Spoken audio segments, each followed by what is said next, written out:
Hello everybody and welcome back to Red Eagle Politics. Make sure you guys like this video down below and subscribe to the channel if you are new.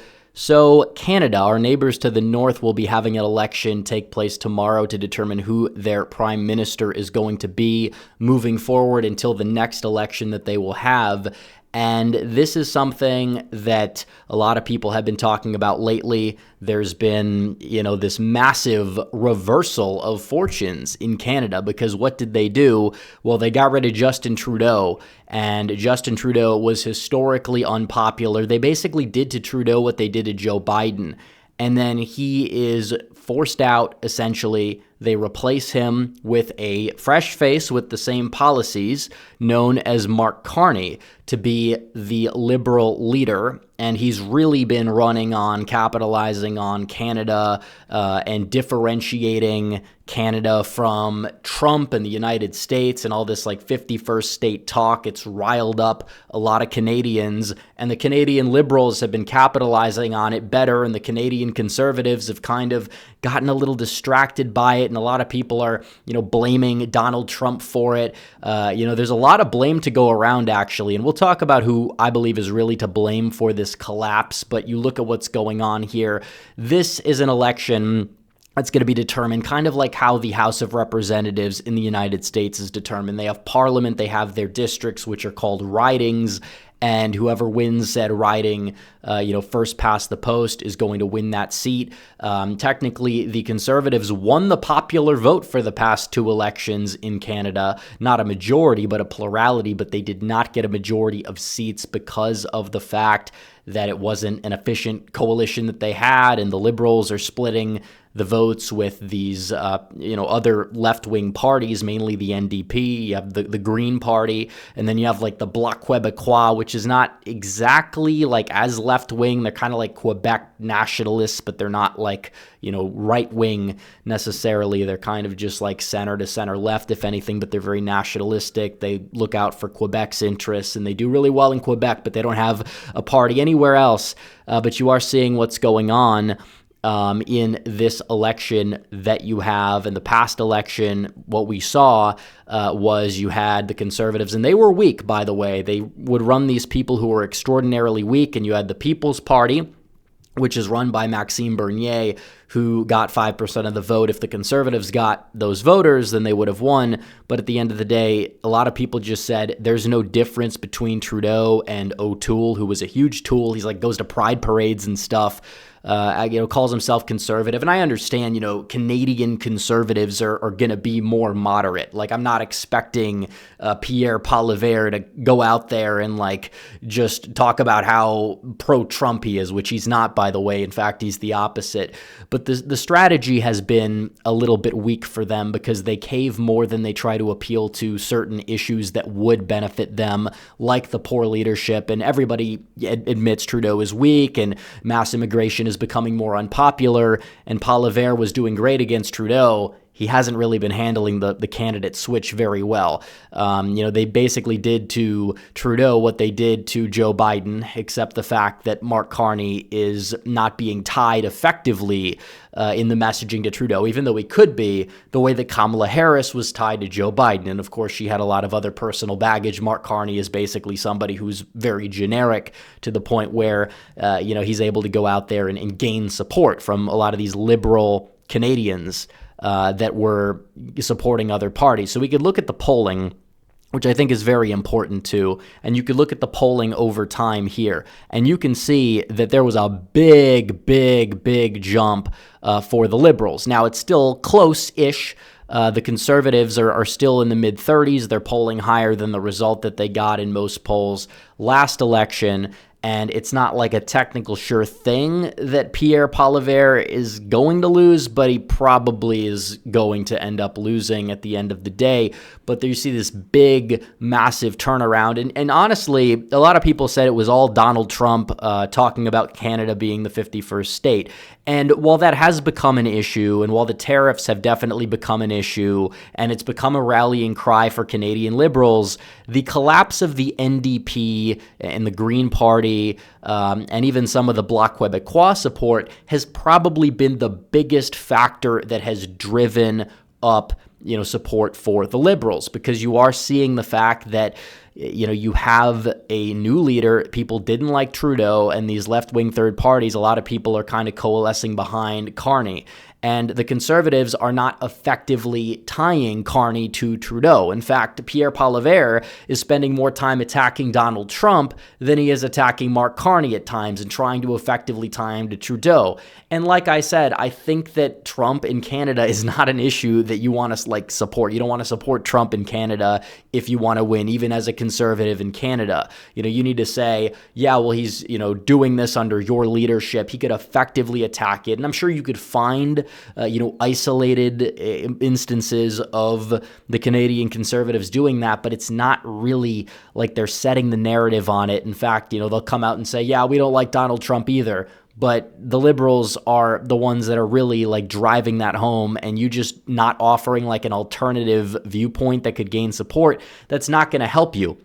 It's really not. And Canadian voters, in my opinion, are just extraordinarily emotional and dumb if they do elect Carney, which I believe that they will, because that's the way that the polling is going, and Canada is Canada, because it's like Donald Trump is saying mean things to you, so you're going to vote to further the destruction of your own country.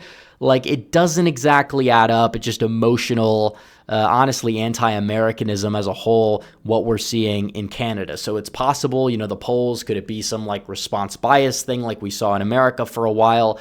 It's possible, but at the end of the day, I don't have high hopes for the Conservatives going out there and winning whatsoever. I think Carney is probably going to end up winning at the end of the day.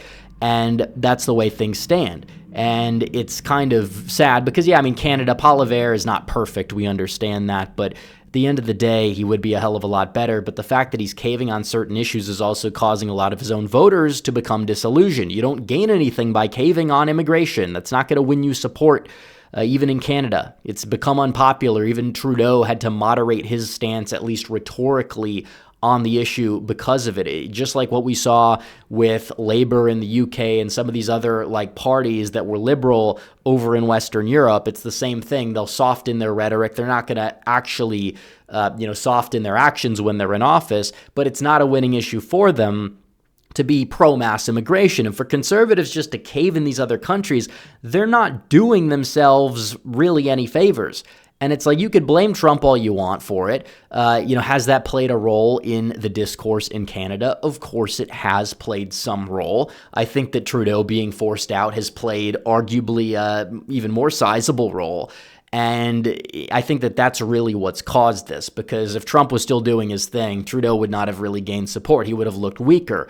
But instead, you get Trudeau to step down, you get a fresh face, then the fresh face comes out and he's attacking Trump, all this stuff, and is setting the tone, setting the narrative on it. Of course, that's going to help. And if you are somebody like Pierre Poilievre, who's going out there, and what is he exactly doing? He's not effectively attacking his opposition down the stretch. He's losing support. This is what we saw with Mitt Romney back in 2012. He had potential for momentum.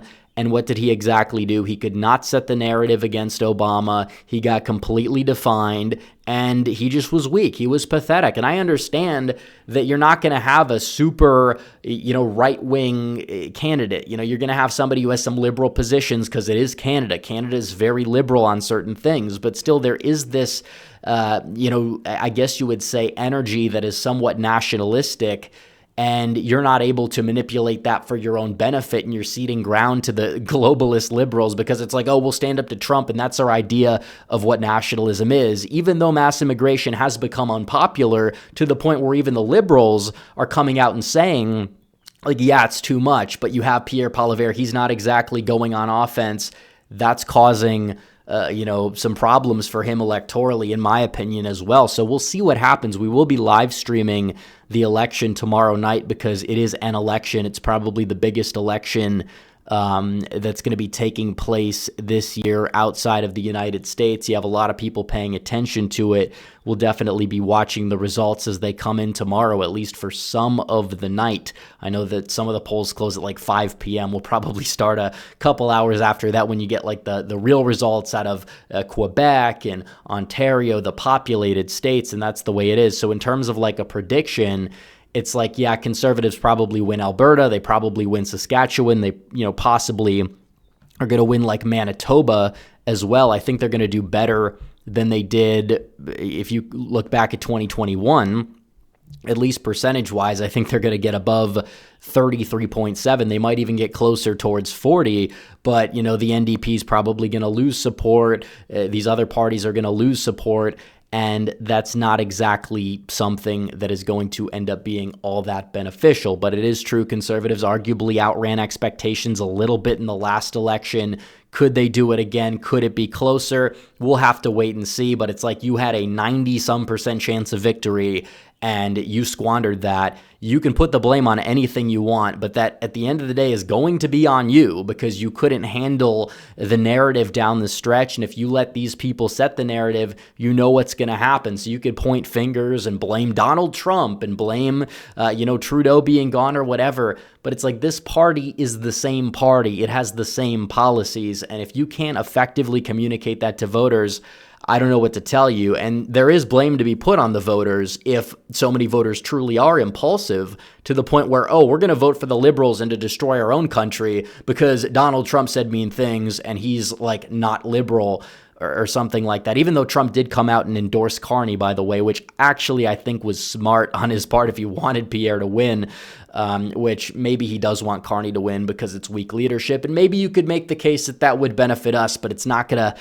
exactly benefit Canada. So, that is kind of the way these things are going, but we'll see what happens. But Mark Carney, I'm going to predict that he wins, even if he ends up winning by a little bit less than what Trudeau won by in 2021. And also, I'm not really sure that he's going to get that, super majority that he needs, but that's definitely going to be something. Will it be a coalition? Will he be governing with the minority?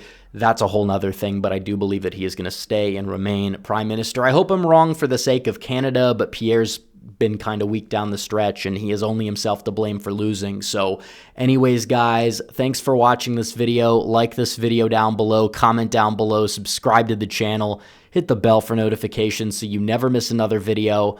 Follow me on social media. The links are all in the description down below, and I will see you guys in the next one. Red Eagle, out.